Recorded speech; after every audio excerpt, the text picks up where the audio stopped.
Hello everyone. Previous video मा हामीले colouring of vertex in a graph भन्ने हेरिसकेको छौं. सो आज हामीसँग छ that is colouring edges.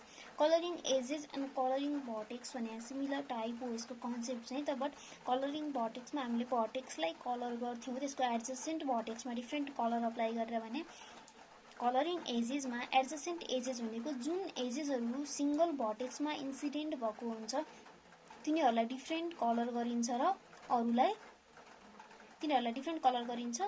And जुन इन्सिडेन्ट भएको हुन्न सेम भर्टेक्समा तिनीहरुलाई सेम कलर गरिन्छ. And edge colouring of a graph is an assignment of colours to the edges of graph so that no two adjacent edges have same colour. The edge coloring problem asks when it is possible to color the edges of given graph using at most k different colors.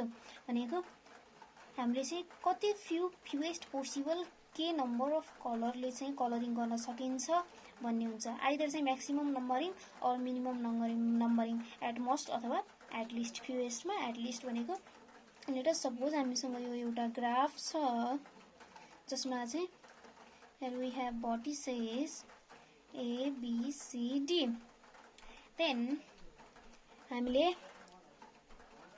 यो एजमा फर्स्टमा यो एजमा एउटा colouring गर्दियौं. Let us suppose colour say 1. Then यो edge पनि यसकै भर्टेक्समा इन्सिडेन्ट भए यो एजेस र यो एजेस पनि सेम भर्टेक्समा इन्सिडेन्ट भएको छ. सो यो दुईटा यसको एडजसेन्ट एजेस भयो.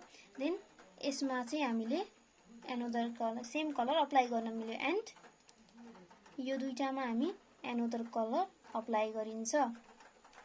यो 2 2 भयो भने यो 1 1. यसलाई नै हामीले के भनिन्छ एज कलरिङ.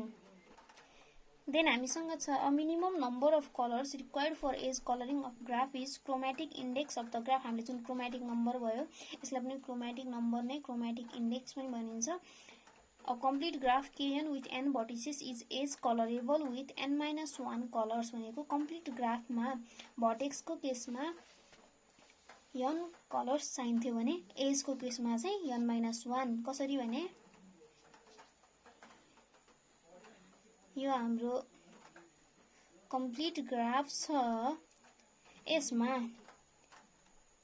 यो एज हामीले यहाँ चाहिँ 1 कलर लगायो भने यसमा 1 1 लगाउन पाएन है. यसमा हामीले 2 लगायो सेम भर्टेक्समा इन्सिडेन्ट नभएको हेरौँ है. फर्स्टमा 1 यो भर्टेक्समा इन्सिडेन्ट छ सेम यसमा 2 लगाइहालौं. देन यसमा हामी 3 लगाउन मिल्यो. फर्स्टमा हामी कनेक्टेडमा चाहिँ डिफरेन्ट गरौँ. यसमा हामीले पछि कलरिङ पनि गर्न सकिन्छ.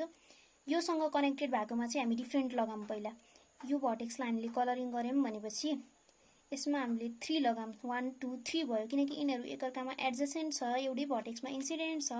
सो हामीले चाहिँ के गर्न पर्यो डिफरेन्ट कलर लाउनु पर्यो. अब यो भर्टेक्स हेरौं. यो भर्टेक्स हेर्दा पनि हाम्रो चाहिँ यो भर्टेक्ससँग यो तीनटा चाहिँ इन्सिडेन्ट छ. सो यो तीनटामा पनि के हुन पर्यो डिफरेन्ट कलरिङ हुनु पर्यो है. डिफरेन्ट कलरिङ हुँदा फेरि यसमा 1 हुन पाएन. सो यसमा 4 हालौं. एन्ड यसमा हामी यो दुईटा चाहिँ डिफरेन्ट छ. सो हामीले यसमा चाहिँ 2 हाल्न पायौं.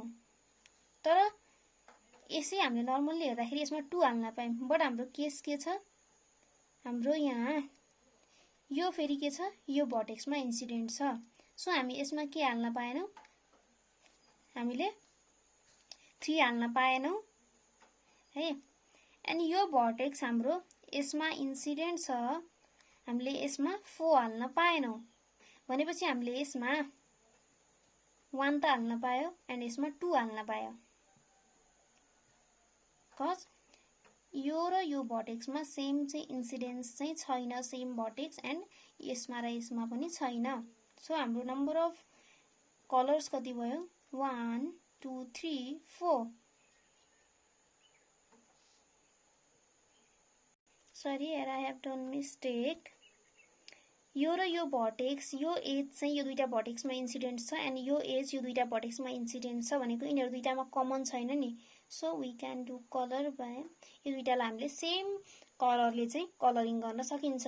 सो हाम्रो नम्बर अफ कलर भनेको यसमा कति भयो 3 एन्ड हाम्रो भर्टेक्स कति थियो n.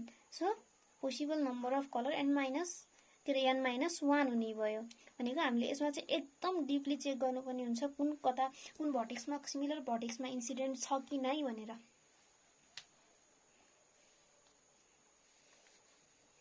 सो हामीसँग अब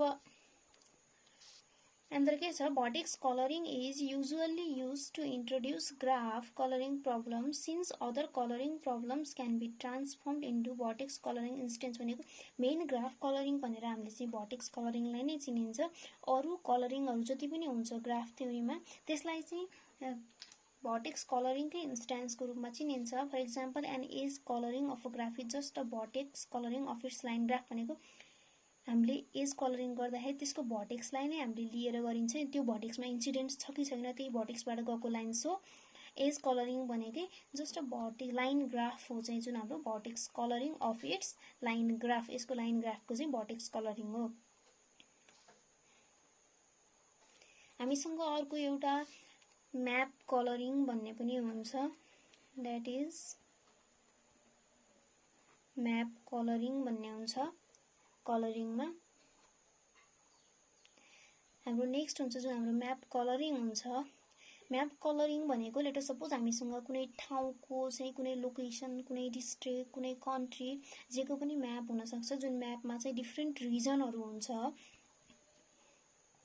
देन म्याप कलरिङले के भन्छ, map colouring is the assignment of colour such that the adjacent region has different colour. Adjacent रिजनमा चाहिँ डिफ्रेन्ट कलर हुनु पर्यो। लेट सपोज हामीले R2 मा एउटा कलरिङ गर्यौं, देन R3 योसँग एडजेसेन्ट छ, R4 योसँग एडजेसेन्ट छ, R1 एडजेसेन्ट छ, यसमा हामीले त्यो सेम कलरिङ गर्न मिलेन, then we can do the same colouring to R5।